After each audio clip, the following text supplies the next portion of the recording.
Hello everyone, Lance Sussman here, and we're ready for week 4 of our class on West European modern Jewish history before the Holocaust. And again, I commend you for a lively discussion. Let's just keep up the good work. One thing that we'll be changing at this point is our first written work is going to be due next week, which is February the 6th. So in addition to the reading assignments and the discussions on the forum, you also have a little bit of work to do at this time. Let me quickly walk you through this. And then I'll give an overview of the content of what we'll be discussing this week. I will also be asking you to literally look at the pictures in our textbook because I believe that pictures are a form of text, and documents, which we'll not do it on this session, but I will add to the forum later. I think there's enough to do in front of us. The written work you have to do at this time is not graded, and its purpose is to help you develop your term paper for the semester. Very importantly, you should be in search of a topic and in search of a book or books which will speak directly to your topic. In the name of efficiency, what I would very much like is if you could find a book that will be central to your paper and read it for the purpose of a book review, then we'll all be that much further down the line. All you need to send me next week, and I think actually could share this with the whole forum, is the title of the book you hope to review and the author or author's name. I'm not asking for a review yet, just to identify the name of the particular book. Be fair to yourselves. I think books in excess of 400 pages are too much. There are many big books in the world of Jewish history, so be reasonable. Some books are, even though they're not written as reference books, really are, and it's something you can come back to time and again. The second thing that I need, and actually it could be all combined onto a single document if you so choose, is a prospectus for your term paper. Usually when there is a prospectus, there's a much larger assignment at the end of the day. But because of the nature of the class and the fact that we really have a mixed population of new graduate students and veteran students, I wanted to provide an opportunity to develop a prospectus, which is critical to writing a master's thesis or a doctoral dissertation, and even for the development of books for publishers. So it's a kind of simulation exercise. I'm not doing it to be sadistic or anything like that, but I do think it's valuable. It also will serve as a kind of feasibility study, so that if you were interested, for example, in writing a term paper on the history of the Holocaust in Bulgaria, and you discovered that all the literature on this topic was in Bulgarian, and you don't read Bulgarian, well, it's just not going to fly. So it is an opportunity to make sure that whatever term paper you pick, it is doable. Now, what should be included in your prospectus? And I would say the average is 2 pages. If it's 1.5, I'll live. and you'll be okay. It's not graded. This is mainly to develop a helping tool for you. Is first and foremost a thesis. What is it that you're trying to prove? Very often, from an intellectual point of view, this is the most challenging part of the whole term paper process. The second aspect would be a description of the scope of the paper. So, for example, I'm going to be writing on the Holocaust in Krakow, Poland, from the time when the Nazis entered in 1939 until Soviet liberation. So it gives you time and a place. Furthermore, you might say I'm going to study how Jewish women coped during this period, and that would give it yet further definition. None of that, of course, is a thesis, but it is scope. Scope tells us how much is going to be on the canvas. An artist's canvas can be a picture of the solar system, and it can be a single apple. And that's what scope is all about, and you need to decide on your scope. Now, none of this is a contract.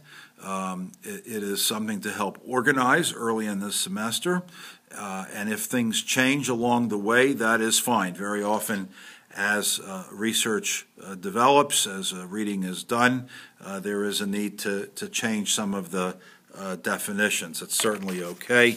I would just ask that you keep me in the loop and include me.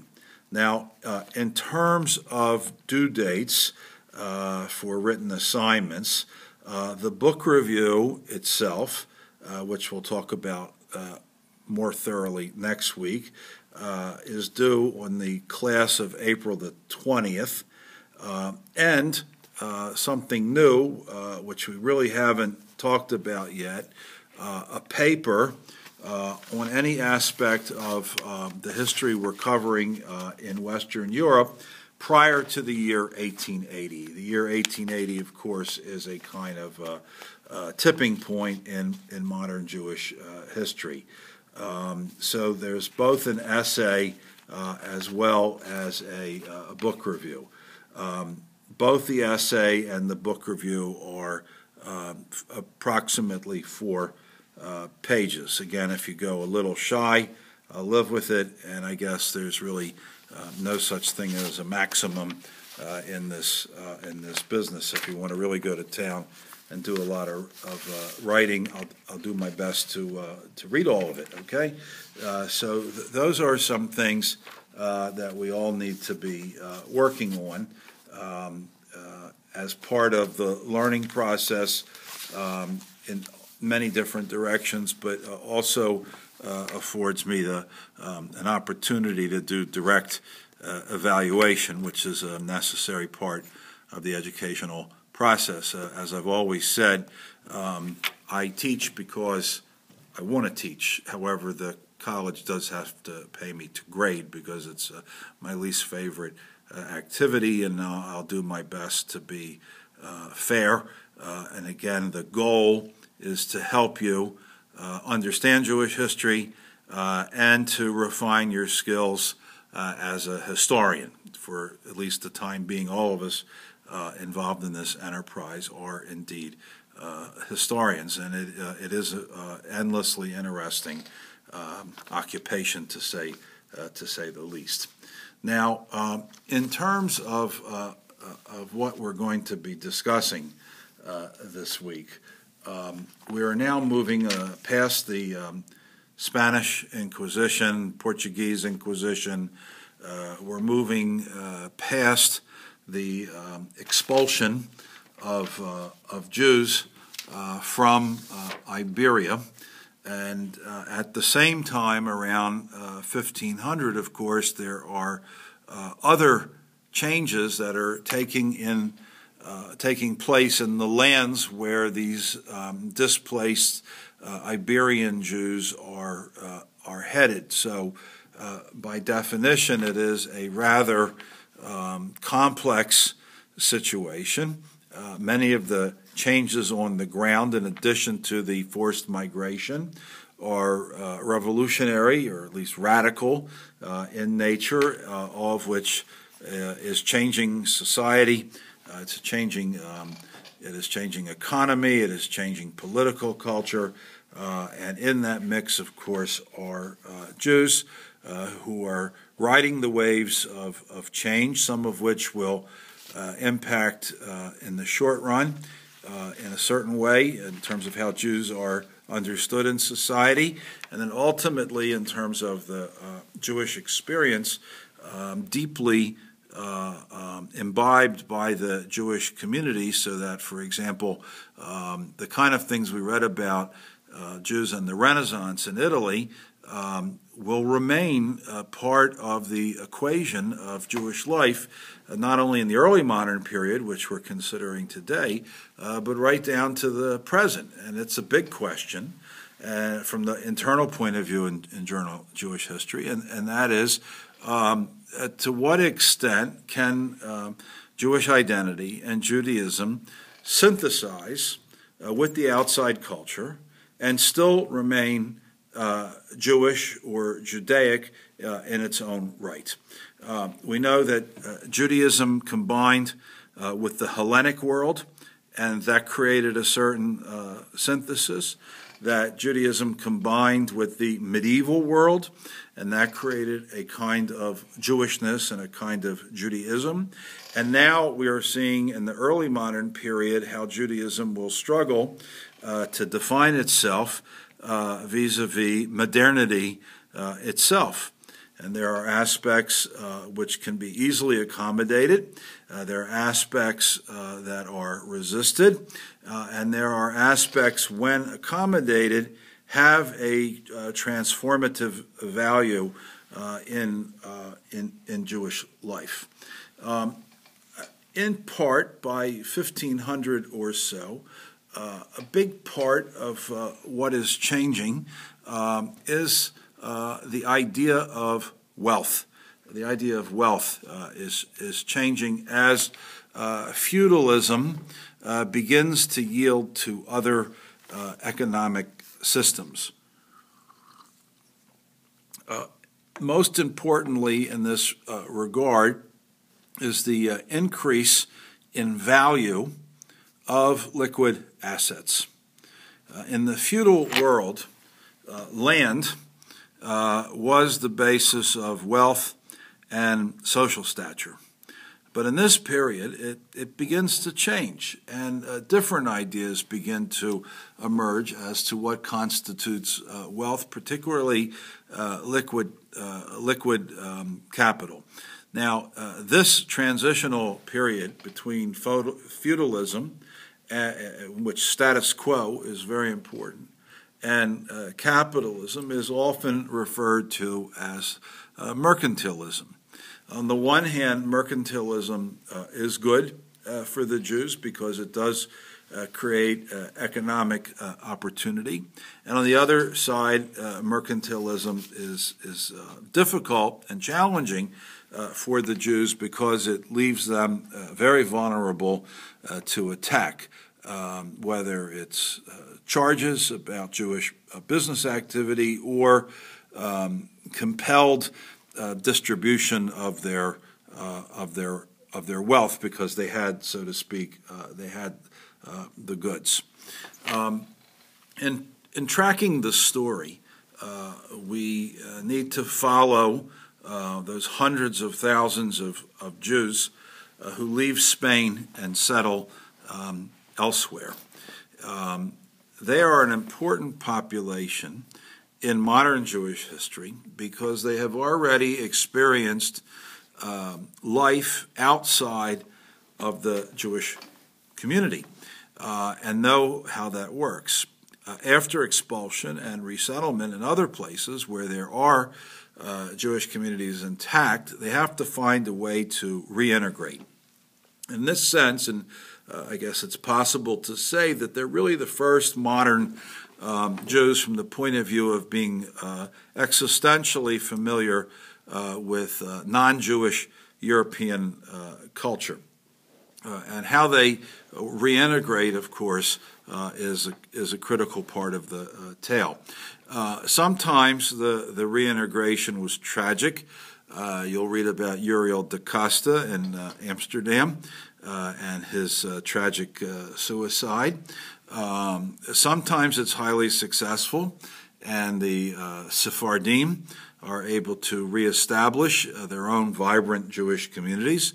And sometimes it's simply dramatic, and depending on where you stand on the spectrum, either a good or a bad outcome. And the most important example of this, of course, is Spinoza in the 17th century in Amsterdam, who was part of a Spanish an Iberian family, rather, which seeks refuge in Amsterdam, having experienced the outside world, and using the tools of both Western philosophy and Judaic philosophy derived from Maimonides.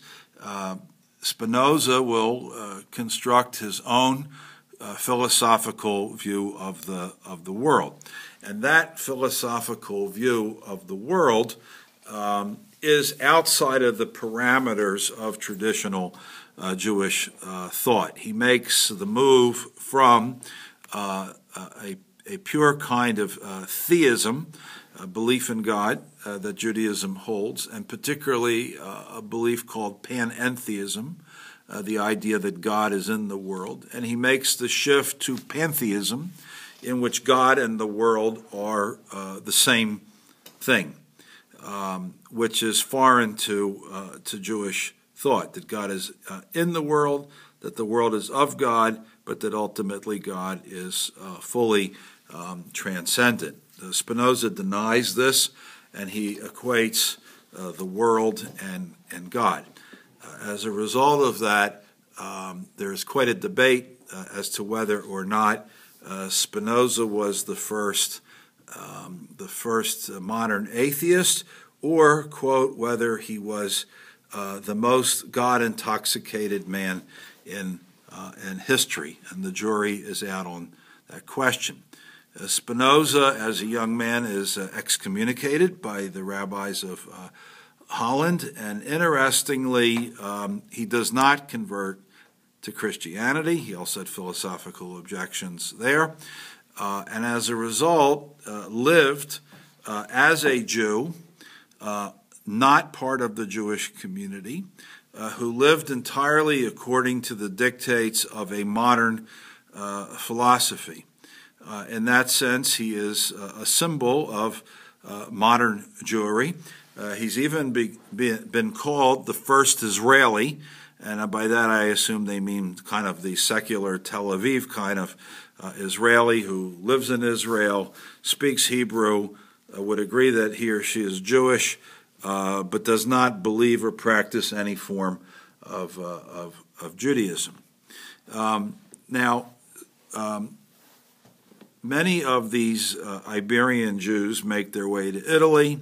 They make their way to the Ottoman Empire, where they move beyond the scope of this course. They also move to the New World, into the Caribbean and Latin America, where they are part of the transatlantic travel. And they move to Amsterdam, which is an open environment, open and welcoming for the most part, of Jews. So you begin to get this phenomena of what is called port Jews in Europe, principally Amsterdam, and then later England, London, after it is reopened to Jewish settlement in 1655, and a vigorous economic life among Jews on the coast of Latin America and throughout the Caribbean. They're part of this worldwide trade.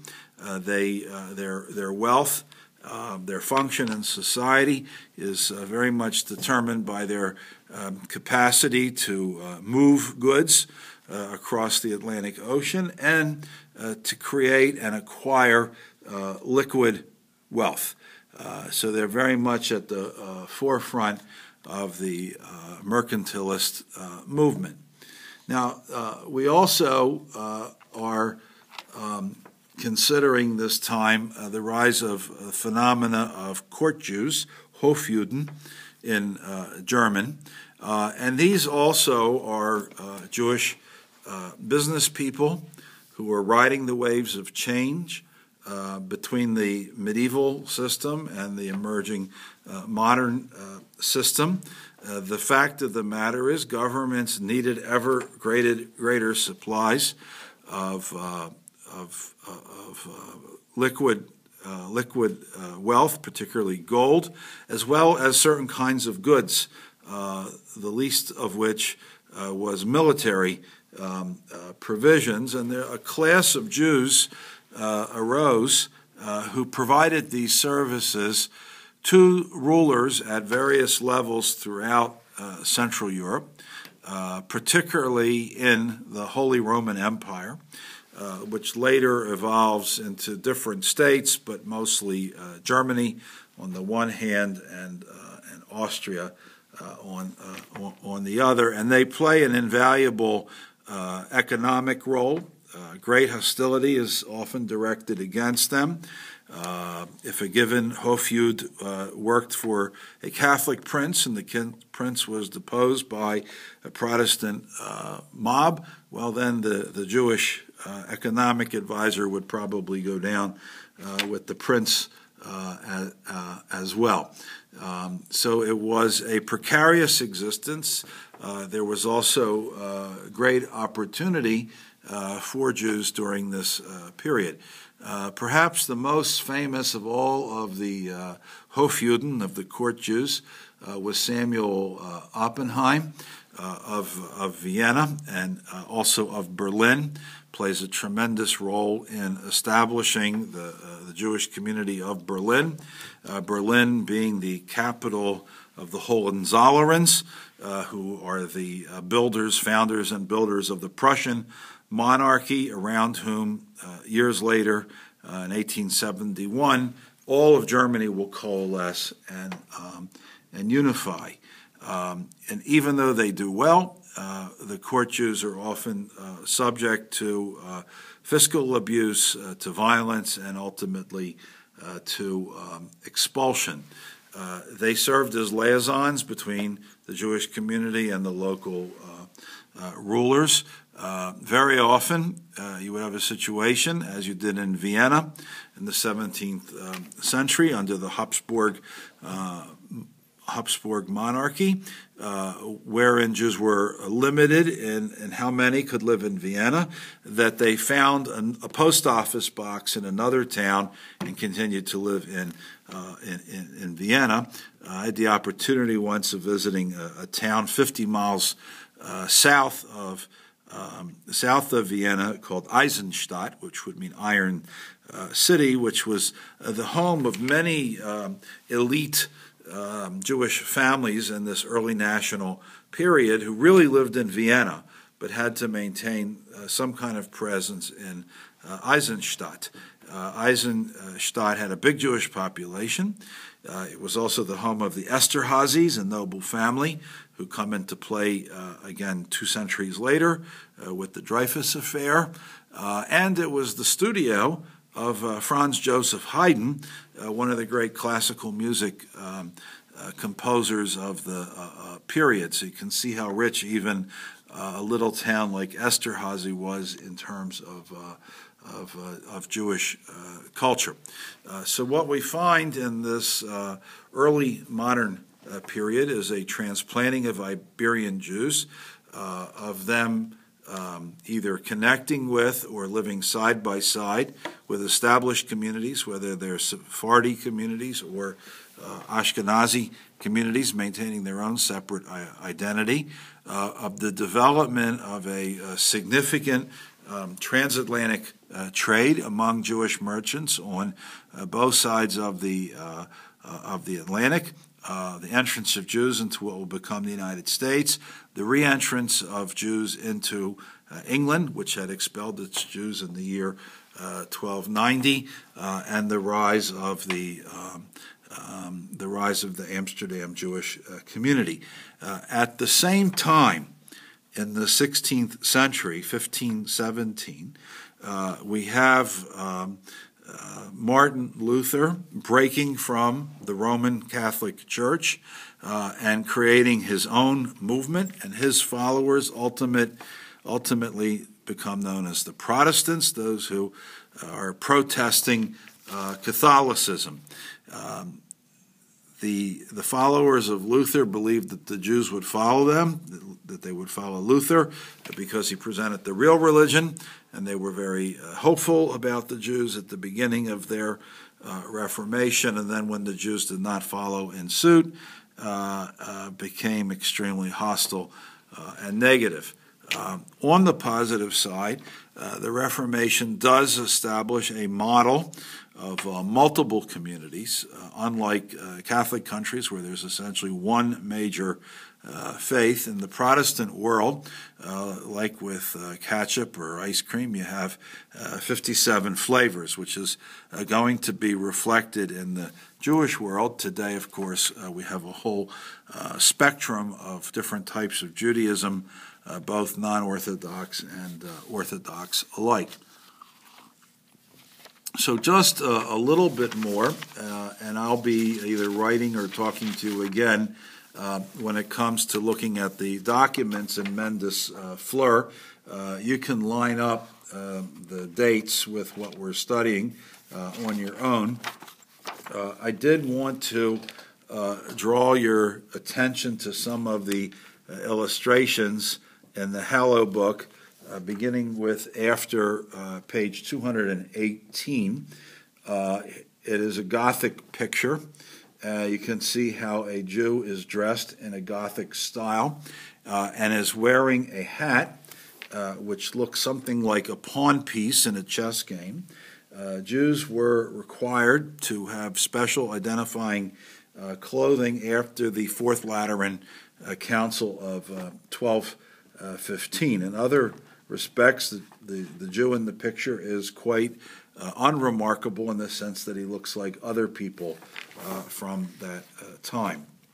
Then on the next page, from the late 13th century, a remarkably important picture. This is from what's called the Darmstadt Haggadah. And maybe I'll try and hold it up here for you to see. That way you can identify it in your books. Take a close look at this picture. And it's an illustrated Passover Haggadah. And you will notice how prominent women are in it, and that the physiology of the women is surprisingly German and not Middle Eastern looking. And think about how all this might have come about, and who did the artwork, and what does that tell you about Jewish life.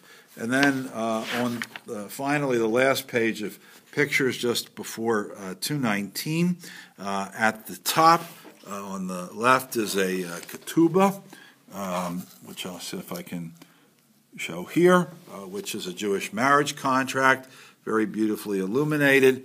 And next to that is a famous picture of a large synagogue interior in Amsterdam, which, if nothing else, shows how mercantilism had greatly enriched the Jewish community. Again, note the clothing and the degree of acculturation, with the distinction, of course, between acculturation and assimilation. I'll develop a prompt to accompany this brief discussion of our textbook and a later review of some of the documents. In closing, what I'd like you to think about is in what ways were Jews and Judaism modernized after the Spanish Inquisition? And secondly, how did modernity in its earliest phase, begin to change the nature of anti-Semitism itself, because it is a different kind of anti-Semitism that we saw in the medieval period. At this stage, the results are approximately the same, but as we know, as time goes on, modernity will offer paradigms far worse, indeed hideous, to say the least. So I hope this is a good kickoff for this next part of the course, and I look forward to reading your comments and being challenged by your questions in the day ahead. Take care, be in touch, and please continue to write and challenge one another.